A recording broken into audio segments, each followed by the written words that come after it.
Hello, hello, Embrace community, and welcome to our conversation about obstetric violence.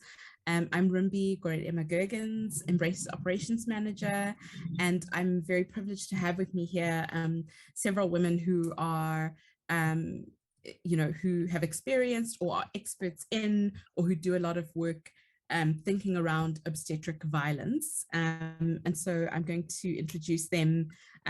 We've got Amy Lester, who's here. Wave, Amy. And Amy is an artist and a mother who is here in her capacity as someone who has experienced and survived obstetric violence, and who's very generously agreed to share her story with us. And we've got Bongi Msibi. Wave, Bongi. Hi, Bongi. There we go. Bongi is driving as we speak, not her driving literally, but she's on her way home from work that she was doing. And Bongi's also very kindly agreed to tell us her story that dates back a number of years, that is only now finally getting the attention and the traction that it deserves, and also hopefully the justice that it deserves of obstetric violence. We've got Dr. Jess Roussel from the Just Agency. Hi, Jess. Dr. Roussel is a researcher with a PhD looking specifically at obstetric violence in a post-colonial community. And she will be able to speak to some of the confusion that we all have around why obstetric violence happens and why how we can think about this as a structural issue and not just an individual issue. Last but not least, we've got Vasitsana Hoitsiwe. Hi, Vasi. Vasi is from the Center for Applied Legal Studies from the University of Witwatersrand, and they have been doing a lot of work looking into what are the legal avenues available to women who have survived obstetric violence and who would like to find some recourse or hold the system to account, but also looking at what in which parts of South African legislation and the Constitution are, the laws that are meant to protect from obstetric violence, where are those embedded in our legal systems? And so here we are. I don't want this to be an academic conversation. It's not about the research, but basically what we're here to do is to tell stories and to listen to stories. Because as you know, those of you who follow Embrace will know that the things that inform Embrace, why we do what we do, is because of the stories that we hear from you and your experiences. And so we thought this would be a nice way to kind of bring that in as a way of just kind of reminding our community and ourselves, but also as a way of grounding this campaign in the experiences of pregnant and or birthing people, and what happens to their bodies. Yeah. Okay. So I will be answering questions as they come, or posing questions to the panel as they come. Please feel free to type them in the comments. I will see them on the next screen here. But before we get into all of that, I'm going to give Amy a chance to introduce herself and to tell us a little bit about who she is and what her experience of this has been. Thanks, Rumbi. Hi, everybody. Yeah, it's really wonderful to be here and to be a part of this group. So thank you so much for inviting me. As Rumbi said, I'm Amy. I am a mother of 3 now. I had my almost 6-year-old back in 2015, and my twins I had in January this year. The boys were due in on the 2nd of March. They came on the 26th of Jan. So they were about 7 weeks early. Twins generally come, anywhere between 29 weeks and 38 weeks, like if you're lucky. Yeah, so I had quite a rocky start. My pregnancy I was very ill, and I kind of didn't know what to do in terms of where to birth. Luckily, I was privileged enough to be given an opportunity to have medical aid because of the job that I do. So it was the first time that I was kind of working with the system in the private sector. I had given birth at Procedural to Francis, which I had a very positive experience at. I felt very scared of doing something that I didn't know. So there was a big part of me that just wanted to go back to Procedural, which I actually did. So I think I can't remember how many weeks I was with the twins, but after kind of going to quite a few gynaes in the private sector, they all told me that there was no way that I was going to give vaginal birth to the twins, that it was definitely going to be a scheduled C-section. My pregnancy was 100% healthy. There was no reason why I needed a cesarean. I wasn't against cesareans. I just wanted to understand, I wanted to be given the option, and kind of I wanted my doctor to go through the pregnancy with me. And if we got to a point where, it was needed, then I would, of course, be open to doing that. So that's actually why I decided to go back to public. I went to my local clinic, I went to my retreat MOU, and I got transferred from there to Procedural. And at that time, I was feeling, it was also just after, I think, the second wave or the first wave, I was feeling really confident that I'd made the right decision. But it was rough. My hormones were like all over the place, especially because there were two babies in me. I desperately needed to see a psychiatrist, and that was why I was actually transferred to Procedural, because I'm on antidepressants, which I find the system there is incredible in terms of the two working together alongside in the MOU. So I waited a while to see the doctor. I finally saw the doctor. By the time I turned 29 weeks, I was feeling very pregnant already. And the third wave, or this, I can't even remember which wave it was, in December last year was coming. At that point, friends who had given birth in the public sector, they weren't allowed to have any of their partners with them in the delivery room. And I was terrified. I didn't know what was going to happen. I didn't know about the NICU in Procedural, so I was a little bit nervous, and I had this ticket, if you will, to go into a private hospital because I had the option. So I decided to transfer at 29 weeks. I transferred to, I'm not going to name the hospital, I'm not going to name the doctors either, just for, I don't know, terrified. So I transferred to a public hospital, and I saw a doctor. He was lovely, but he was very to the point, which was, there's no way we're even going to try do vaginal birth with the twins. You should have stayed at Procedural if that's what you wanted. We're going to do a scheduled cesarean. My surgery day is on a Monday. This is the date that you're having your babies. That was kind of the end of that conversation in terms of, me not being able to choose, or my babies not being able to choose when they wanted to come, it was hard and it was unsettling, but I made peace with it because I really wanted my partner with me, and it was just such unprecedented times. I wasn't sure what was going to happen. And my partner did feel comfort knowing that he'd be able to be with me. So the date was booked. I saw the doctor. I was already 29 weeks when I transferred.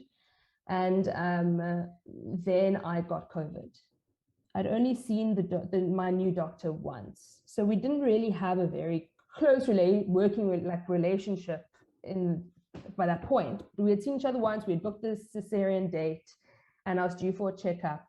Came in for a checkup. He was on leave. So I saw someone else in the doctor's room, a really lovely lady.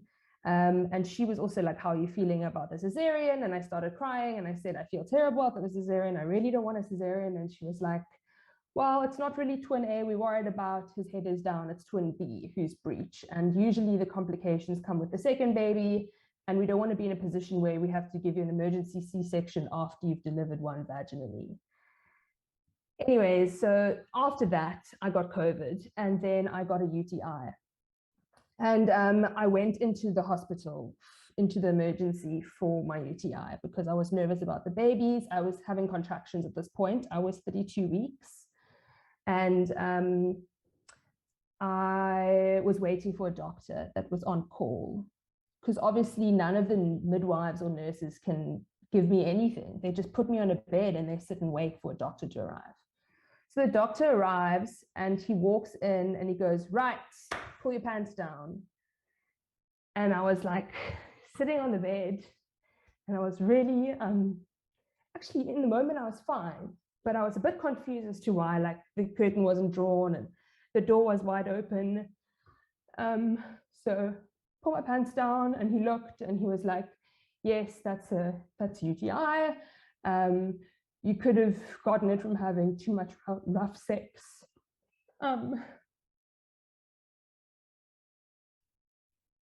So obviously in the moment I was just like, I don't know, I made light of it, you know, like, dude, look how pregnant I am, like how am I supposed to move? And then if you've been pregnant before, you'll know the pressure is quite intense down there. So he asked to see my bum to see if everything was fine there. And he asked for me to turn around. My pants were still down. And I told him, like, I didn't want to. And he said, no, don't worry, it'll be quick. So then he took a look and he said, all fine. And then he smacked my bum, just like tapped it. And then again, I just kind of laughed it off. It was so weird. I just wasn't angry in the moment that it happened. He gave me a script. Oh, and then he carried on talking and giving me the script. And as he was talking, I was trying to get my pants back on. He like still didn't stop to just let me gather myself together, which I found in that moment, I was just like, whoa. But then he left. It was like so fast. So yeah, sorry, you must stop me if it's going on too long because I haven't even gotten to the birth. But after that, I emailed my doctor because I'd only seen my doctor once, and then I saw two other doctors from his rooms in two instances when I was supposed to be seeing him. He just wasn't there. So I guess that's another problem in the private sector, you know. If your doctor isn't there, tough luck. You'll just see either one of his doctors in the rooms or a doctor on call. But yeah, basically I saw him and once, and then I saw another doctor, and then 10 days later, or in between those 10 days, I had emailed him saying, I want nothing to do with this man. I don't want to see him. I don't want him near me or my babies. If I have to have an emergency C-section, if I go into labor before the time, he cannot be my doctor on call. I do not want to see him in the rooms when I have an appointment. Like, I don't want to see him. So I got a phone call and he asked me what happened, and I told him, and then he said, absolutely, we're going to have a meeting. We're going to make sure that all of the doctors on call are female, and he assured me that that would happen. And when my waters broke on the 25th of January and I went into the hospital in the middle of the night with my husband, I was told that this doctor was on his way. The doctor that I asked to not see. And then basically my husband stepped in and was just like, this cannot happen. He cannot come here. And this poor midwife, she didn't know why. She's just calling the doctor that's on call. And then another man walks in who honestly I thought was him because it was just an old white guy wearing a mask. So I thought it was literally the same person. Walks in the next morning and says, oh, apparently you don't want to see this doctor. May I ask why? And I'm literally like in labor still after being in labor the whole night. And I'm just like, I have nothing to say. Like, I just want my like birth to be focused on now. Like, why are we talking about this person? Anyways, long story short, a doctor finally comes at 1 a.m. that day to see me. She looks at my fluid. I've lost a lot of fluid by this point. I can feel I've lost a lot of fluid. I've been in labor this whole day, just very slight contractions. And she says, oh no, the babies aren't going to come today. We're going to give you meds. We're going to give the babies meds. Everything's going to be fine. She obviously had somewhere to be. Went back into my room. By 4 o'clock, my labor started to increase very intensely. And I kept calling a nurse. I kept calling a nurse. And she just kept coming and saying, no, your labor isn't increasing. Everything's fine. And I said, no, my labor is not fine. My babies are coming. And I'm going to cut it a little bit short, but basically I was in a labor by myself for 6 hours. After saying I am in labor, my husband had been sent home after my 1 p.m. meeting with that doctor. He was told to go home because I wasn't going to have the babies. I was in labor for 6 hours. By the time they wheeled me into the OR at 10 o'clock, Atlas was already coming out. And I gave birth to him within seconds of getting into the OR vaginally, because they were just nowhere to be seen for 6 hours. They were just not there. No one was there. The midwives came in and they said that the CTG scan wasn't showing any increase of labor. So it gave them no reason to call the doctor that was on call. So they just didn't. Even though I was literally begging them to not leave the room. I was begging them. I was holding their hands and saying, please don't leave me. I'm in labor. I need my husband. And they said, no, no, no, don't worry. The doctor's coming. Don't call him. The babies aren't coming tonight. But, you know, they told me afterwards that it was precipitous labor, which means it happened super fast. It was one of those super quick labors, but it wasn't a quick labor, really. It was about 6 hours of intense labor. And it was quick. My firstborn was a 12-hour labor. My second birth was 6. That's about right. It's usually about half the time with your second or third. So yeah, I was ignored for a while, and after the vaginal birth, I got a cesarean. So at that point, I was fine.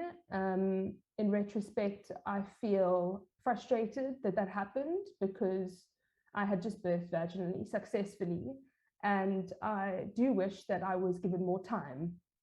There was no time given on the operating bed, but there was a lot of time given when I was ignored. So yeah, that's kind of my story. And then the babies were in NICU for a whole month. So it was a lot of trauma, all at the same time. And yeah, that's the whole story. Oh, Amy, thank you for sharing that. I know how hard it is to revisit it, and you're 10 months out, right? For perspective, like this is 10 months out. And it's still this fresh, this raw thing that you have had to come to terms with while recovering from giving birth, both vaginally and via C-section at the same time. So I know it's hard to share it, and I'm really grateful to you for sharing it. I just want to kind of, some things that are coming up that I want us to just keep in mind before we move to Wongi's story is questions around mental health, and how mental health is looked at and cared for in pregnant and birthing people, issues around contracting with our healthcare professionals. You know, when we say to our healthcare professionals, you know, this is what I would like, and it doesn't seem like an outrageous request, and they say, okay, sure, that's what you will get, but on the day something different happens. And then this concept of precipitous labor, right? 6 hours seems precipitous in respect to 12 hours, but it's still 6 hours. It's still a very long time. It's not half an hour, you know? So just things to kind of keep in mind as we go. Wongi, I know that your story is different, but is also very painful. So I'm wondering if I could bring you in at this point, if you're able to. There we go. There's Wongi. Hi. You're still muted. Just. Okay. Let me try to get some light. I'm at home now. Yeah. Can you hear me We can now? hear you perfect. All right. So I fell pregnant in early 2005. December, I gave birth. So I was going to the clinic. Everything was normal. It was meant to be a natural birth. But I remember that when my labor pains, they started on Christmas. But they were not that intense. My water only broke on the 26th in the morning. That's when I was rushed to the hospital. I was rushed to Baragwana. I got there. I don't remember what happened after. I passed out. But I remember waking up. I had a huge bandage on my tummy.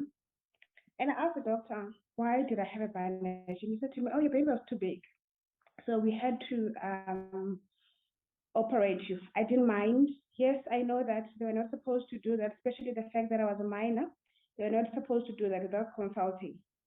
But that didn't matter. I was just grateful that I'm okay and my baby was well and healthy. And I was discharged after 3 days. I was discharged. I went home. And when I got home, my mom introduced me to contraceptives, which I took for 11 years. And 2000 and so I didn't have my periods, and it didn't really alarm me why I didn't have my periods, because from the beginning they were never regular. And also I thought maybe it's also the side effects of the contraceptives. So I stopped taking them when I was trying to conceive. After quite some time of trying, I went to the doctor, and I just assumed that the doctor would give me medication, because I knew that I could conceive. I do have a baby, so there's nothing wrong with me. And when I got the shock of my life, I didn't have a uterus. The only time I was ever hospitalized was when I was giving birth. I've never been hospitalized before or after, so it was there. I went to see the doctor. It was mid-December. So after hearing this, it frustrated me so much that I couldn't just sit and not do anything about it. I remember the very first step I took, I wrote an email to the former minister, Aaron Mutsualedi. And early Jan, they responded. They said I need to go back to the hospital where the incident happened, because Baragwana is not a national hospital, it's a provincial hospital. I went there. I went to their quality department. I lodged a complaint in writing. It was acknowledged. And there was a second appointment that was scheduled. When I went there on the second appointment, I remember I was going to work. I was dressed in a corporate way. And when I walked in there were other doctors sitting there, and they said, oh, we didn't know that we have a new fancy doctor today. I mean, I'm not a doctor. You can see that I'm here to consult. And I was attended by a senior gynecologist, Dr. William Edridge. Dr. William Edridge somehow remembered all the details. He remembered that I was given a consent form. And when I reminded him that I was 17 when this incident happened, oh, he forgot. It was my mother that actually signed the consent form. The following appointment, I came with my mom. My mom confirmed that she knew nothing about me being sterilized, so it was not brought to her attention either. There was no communication. And I remember saying to Dr. Edridge, because he kept on saying, we were saving your life. And I said to him, I'm grateful that you were saving my life, but I want to know what was happening. I remember saying to him, if you can give me paperwork that proves that you were saving my life, I'd like to meet the doctor that made that call to save me, because my daughter would have grown up to be an orphan had they not decided to remove the uterus if it was really to save my life. And he he got agitated. He said to me, well, if you want a baby, I can write you a letter to Steve Biko right now, and you can go and get a baby. And I'm like, but I'm here to get answers. I want to know what happened. I mean, there is so many gaps. There was no, I was a minor to start with. You performed a C-section without getting a consent. You removed my uterus. You still did not communicate that. And now I'm here after 11 years to get answers. And again, you are enforcing your second-hand solution. And I said to him, I don't want a surrogate right now. Yes, it's something that I might consider later on, but it's not, I'm not here for that now. At this moment, I'm here because I want answers. I want to know. And if you can prove it to me that indeed it was to save my life, I'll be grateful. And you could tell that he was sent to do damage control. And it's so sad that even women don't, I don't want to say they don't understand. I think they're ignorant and they just don't care.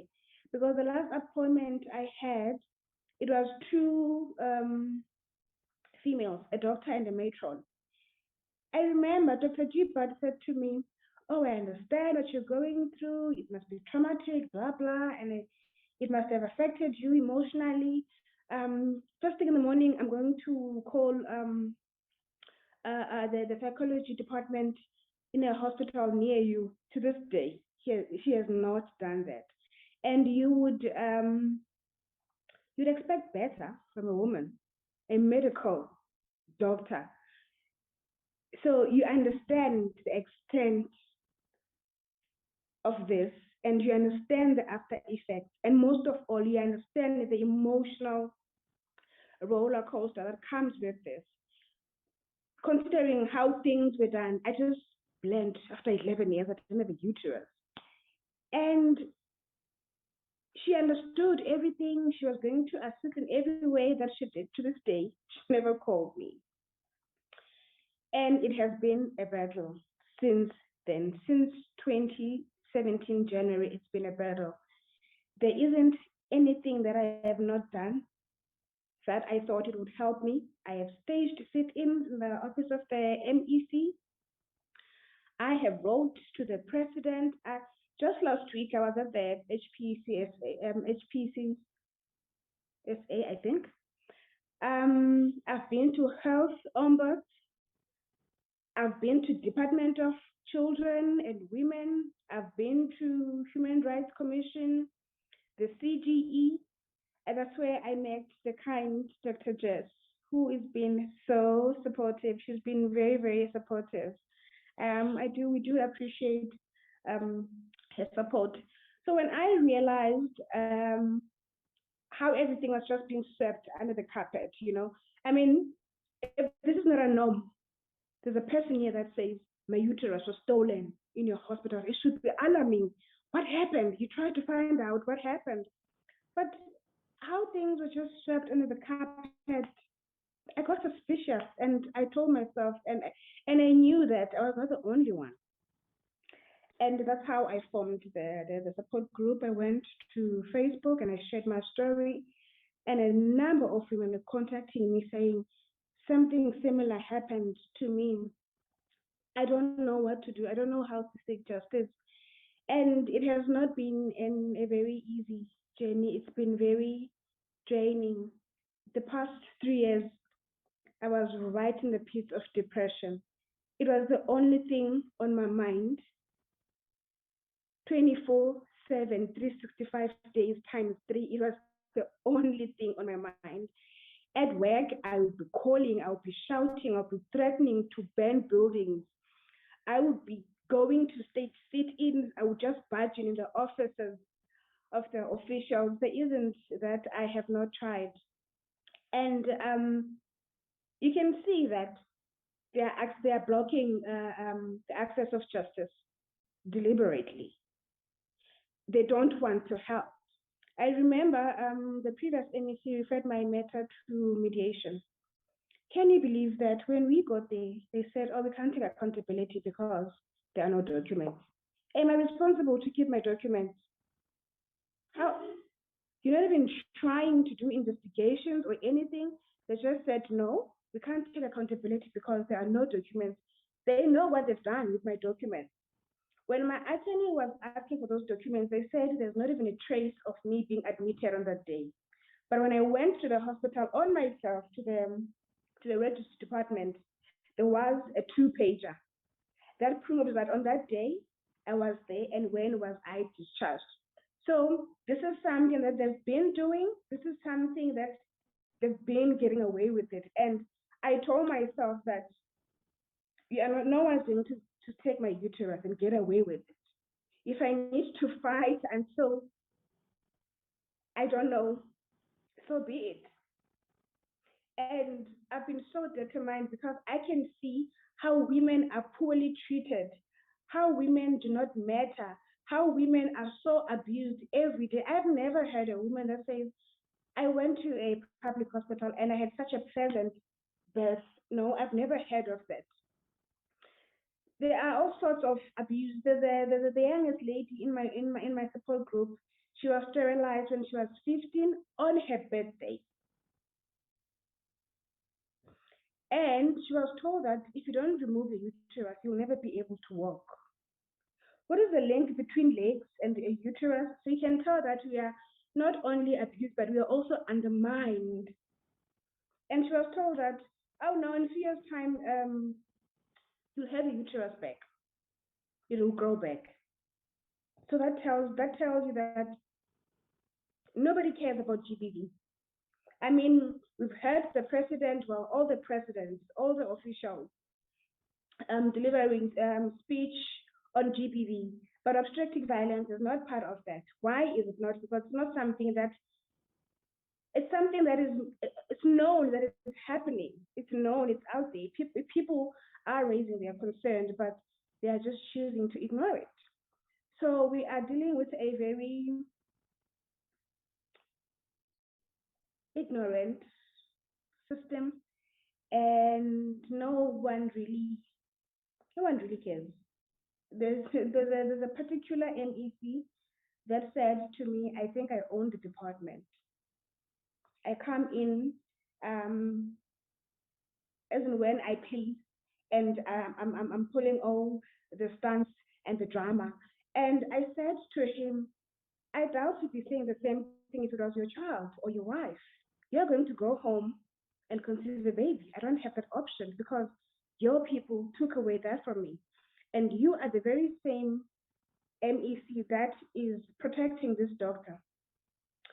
So while this, I think it was sometime last year, Dr. Edwards sent an email through her attorney and the department saying, I need to stop mentioning his name. I'm tarnishing his image.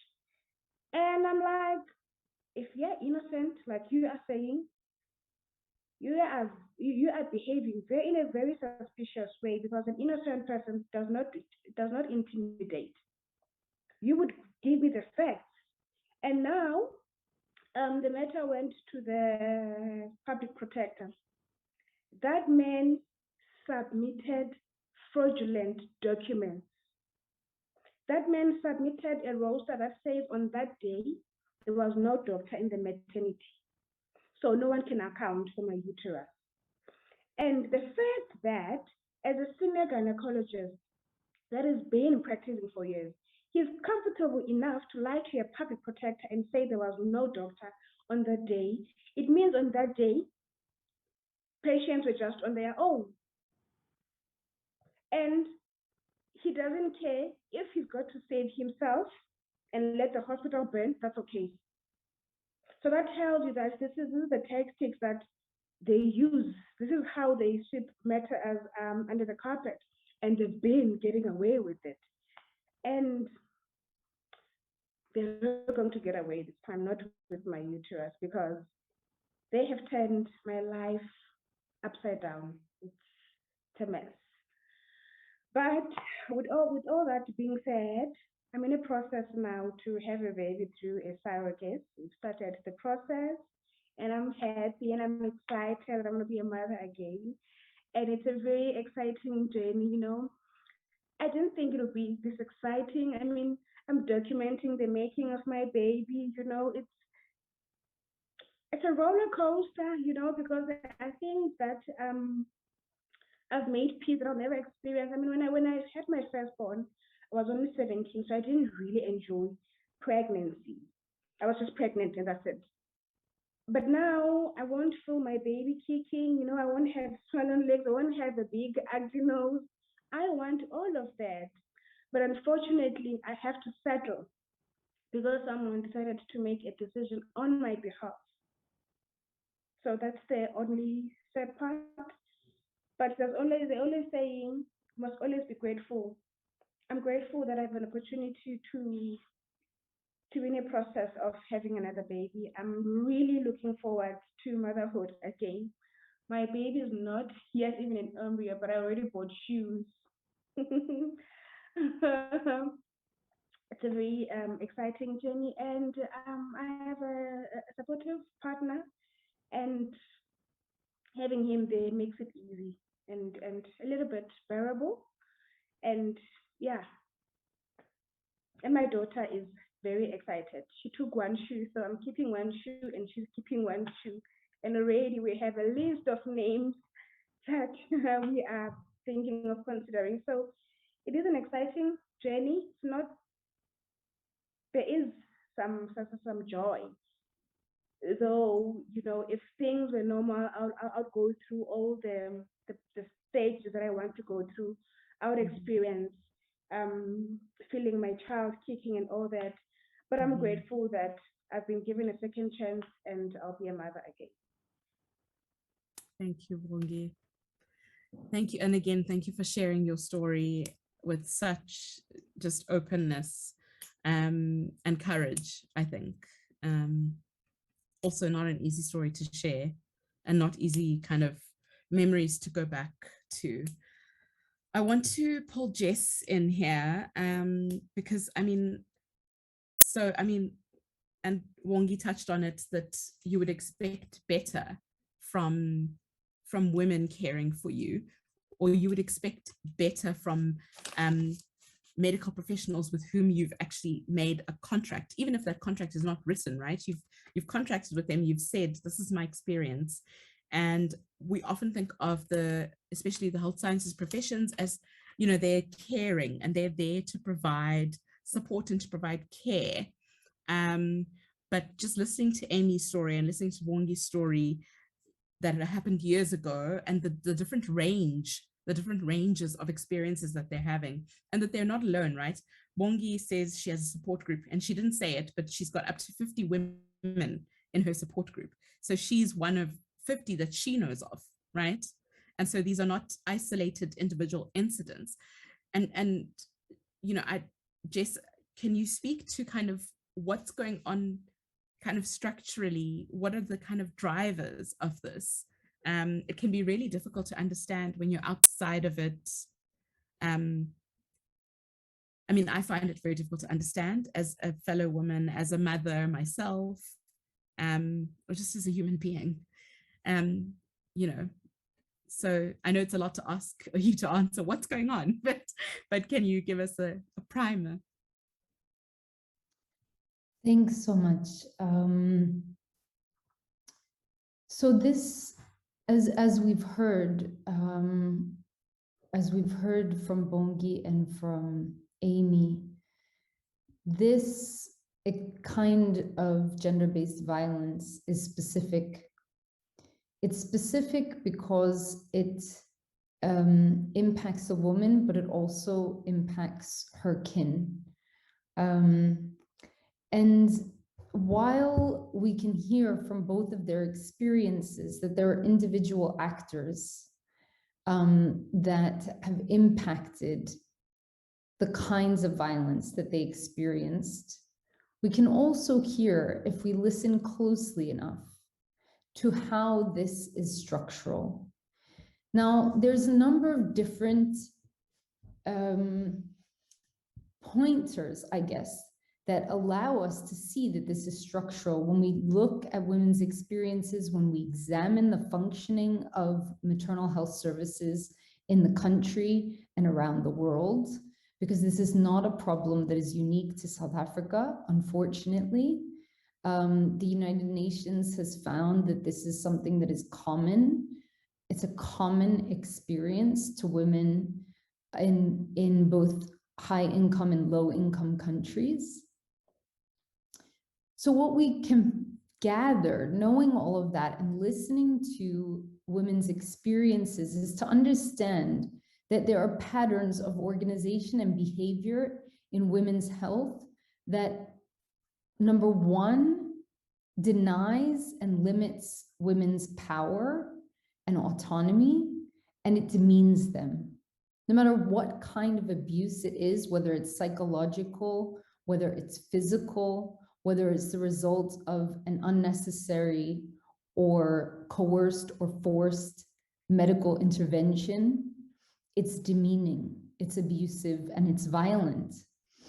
And you ask me this to answer this difficult question. So it's been my understanding from the research that I've done that the violation of girls and women in maternity and during childbirth has become built into the practices of maternal health services over time.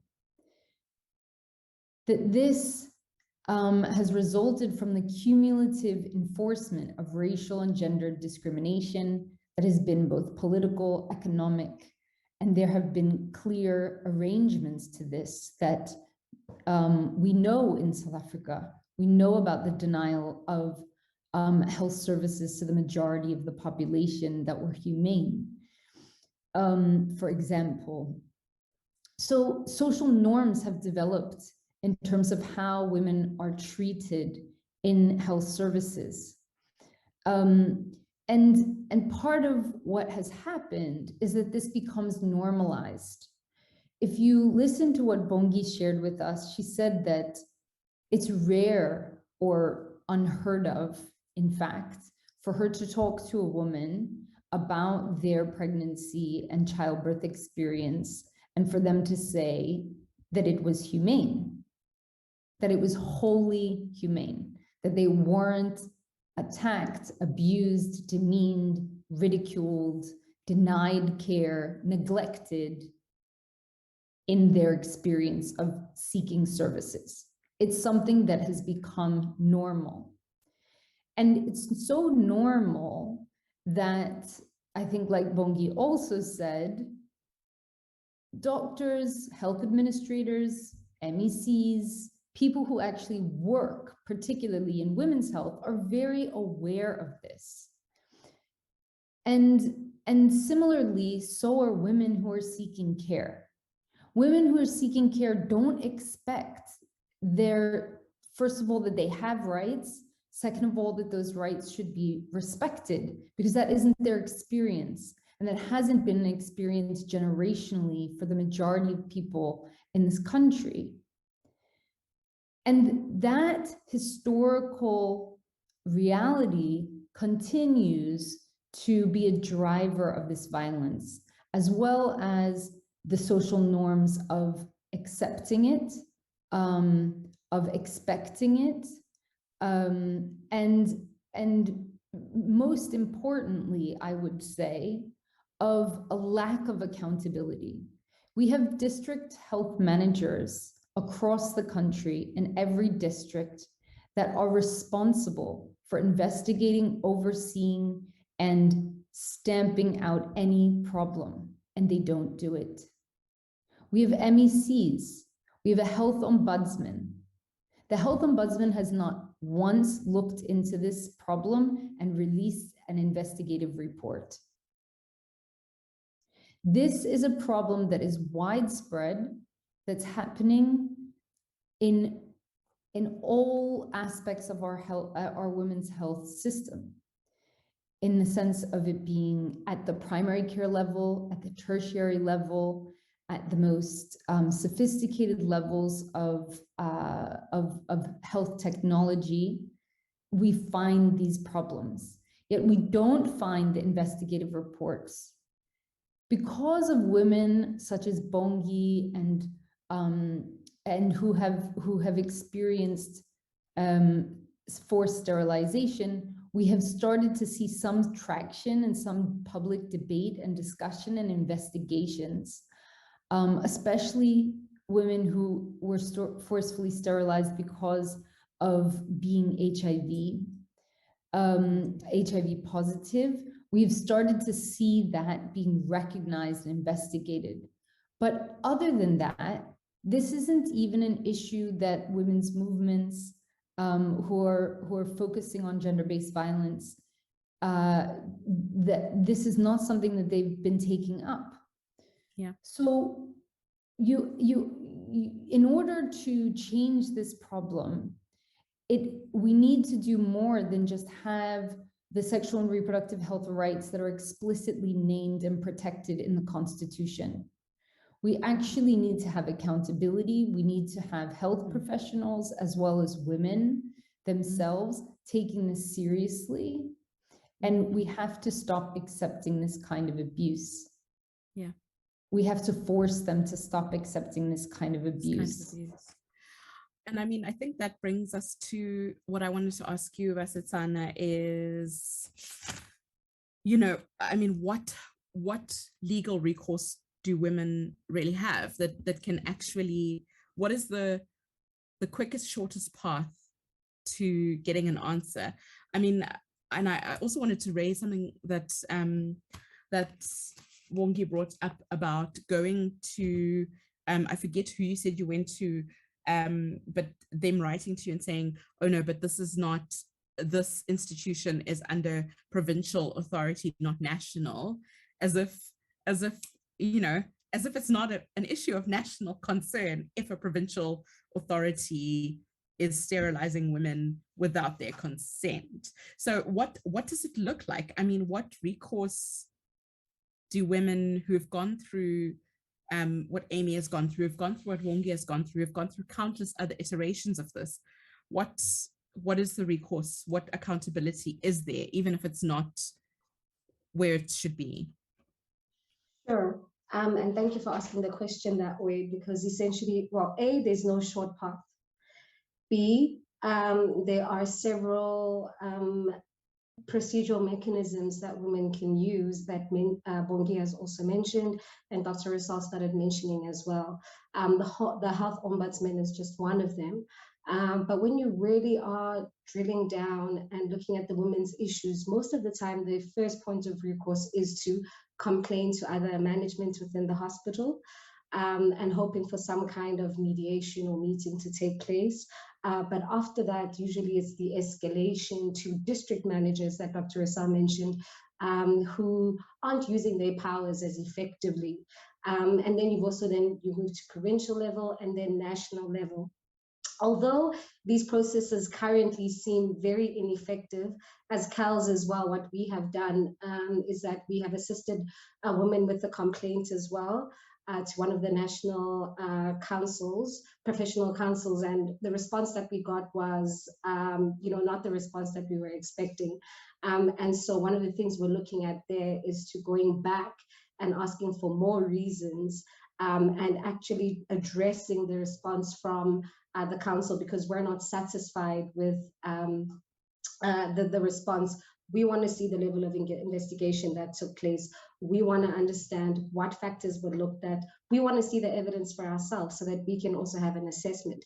And so that's the pullback. So that's the benefit of still using these mechanisms that are in place, still making sure that you report to the hospital manager, report at district level, report at national level, however, exhausting that it is. But what we can always do is to use this information when it comes to where women want to go for the litigation route. Now, the litigation route also has its problems. So the litigation route is an expensive route. It also takes about 2 to 3 years to see your case in court. And a lot of the time, women cannot afford financially or time-wise, health-wise, mental health-wise, to go through the legal process. But the legal process is there and it's readily available. So one of the things that you want to do is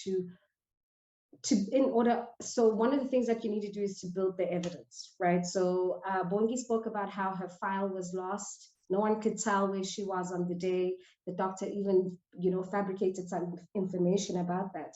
Those are the things that we want to look at, is the building of evidence and the building of information. Now, 9 out of 10 times, you're going to find that medical records are going to disappear.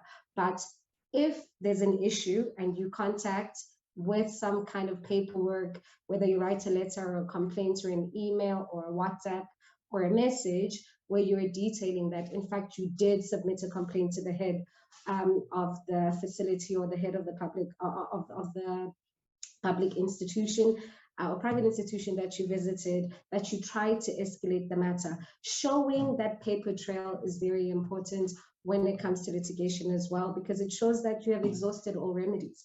Now, I would say that Bongi's case is ripe for litigation because she has gone through the process of using all of these mechanisms that have been available to her. And so now she can start looking at litigation and her options. When it comes to your litigation options, you have the main one, which is the delictual option. And by that, it just generally means where the court will look directly at the malpractice. So what happened to you, what the doctors did that they were not meant to do, or what the doctors failed to do. So where there was action that was needed, it wasn't performed, or they did something that they shouldn't have done. And that's really the standard. And generally that's what you would go for, which is a delictual action. Like I said, it's expensive, it's a long-term process. One of the issues that we're dealing with currently is even the phrasing of the delictual legal language is very much looking at general type of injuries and malpractice actions that don't have the sensitivity, nor do they speak to the issues of obstetric violence. So once again, there's a gap there where we have to enhance the law to start looking at this. Then you've also got the option of, yes? Sorry, I just wanted to say I have a question maybe around this. Are there examples globally of legal actions that have been successful or that have led to any kind of win for plaintiffs? The wins that we've seen have always been necessarily on an individual basis. So you've got an individual basis where it can be proven in a lot of cases that something has happened that's affected a woman, but what you normally see is settling out of court. So this is a very regular, almost something that you should expect is if your case is an explicit violation, what normally happens is that governments, states don't want these issues to be out in the public. And so what you find that there will be a lot of settlement agreements. So perhaps they've happened, but we may not be privy. And I can even let Dr. Roussel come in on any sort of international, sort of global cases that she may know of, or precedents that have been set. I can let her come in on that. But what normally you'll see is truly, trying to push it under the rug and trying to deal with it on a one-to-one basis. But what we want at the end of the day is impact. And impact not just for individuals, but what we want is systemic impact, not looking at exactly, and not just looking at the one-to-one individual damages claims that you would put in, but how do we change the system? We want policy changes. We want effective policy changes, and everybody has spoken about what a gap there is when it comes to obstetric violence and the legislation, and those words, obstetric violence, not being in pieces of legislation, specifically in South Africa, and also trying to engage on an international law level. So I see Dr. Roussel has unmuted, so I'll let her come in before I carry on. So just to add to what Basi is saying, increasingly in the last 15 years, this issue has started to become one of discussion in many different countries, especially in Latin America and in Spain. Women have organized social movements around issues of birth and violence. There have been different kinds of successes, like what you're asking about, Rumbi, where you've had organizations, NGOs, social movements take up these issues And for example, in Kenya, there was a very significant shift there as a result of a case going to the Constitutional Court, but also many, many years lobbying the UN in Geneva. And through their work, they were able to change policy and law that shifted the practice of basically payment. This is horrific and unbelievable, like so many kinds of structural violences that we experience. But in Kenya, up until very recently, if you could not pay for your medical emergency, which is birth, then they would incarcerate you in the hospital, and you would literally work in the hospital like right after giving birth until that debt could be paid. You can only imagine the kinds of work that women were forced to do. Yes. And work. So this is the yes. As if you're in a restaurant and you're washing dishes to leave. Potatoes, cleaning, mild nursing work, all sorts of things. And this was going on for a very long time, and is, I would say, is a result of the privatization and structural adjustment policies that have been rife and imposed on the continent. You have these kinds of issues in terms of incarcerating women for a lack of ability to pay.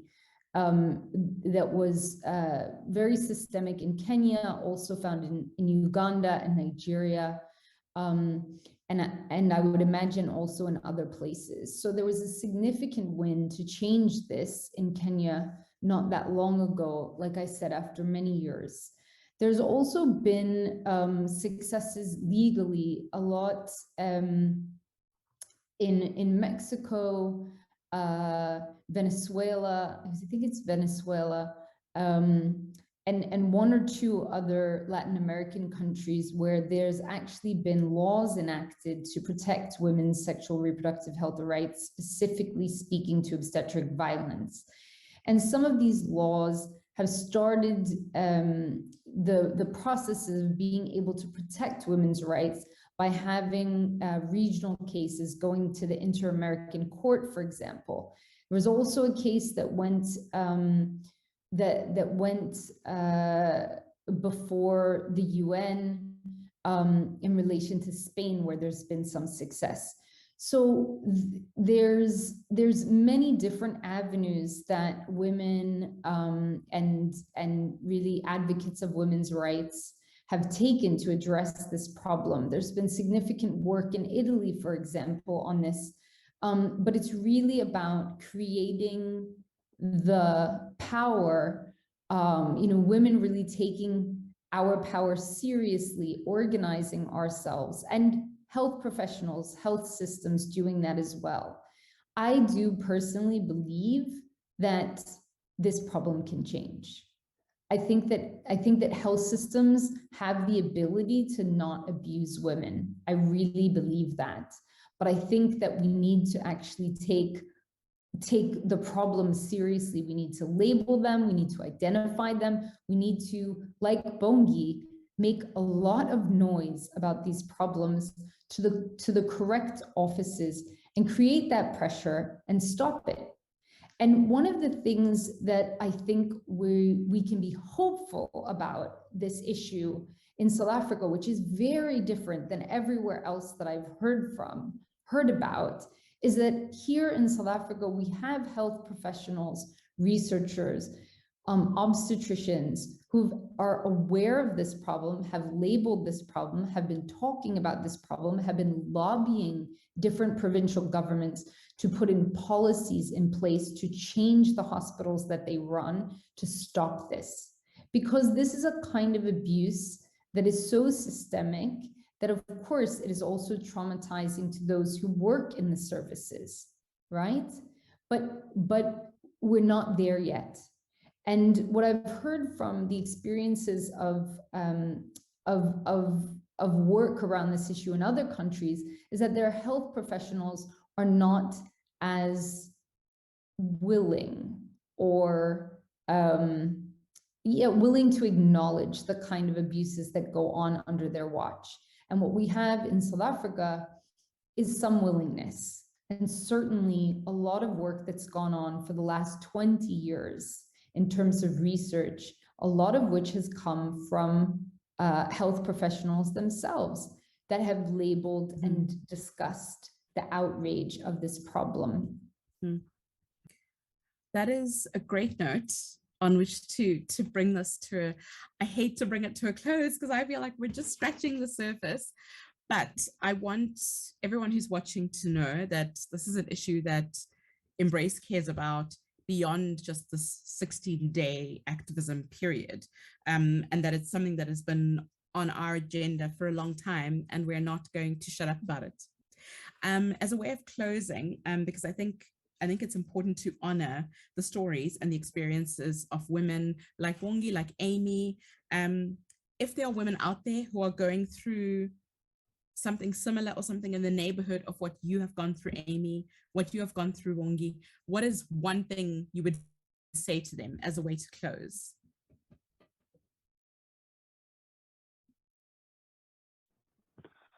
Hi, Rumbi. Yes. I think we need to make so much noise. We need to raise awareness, and we need to name and shame these officials.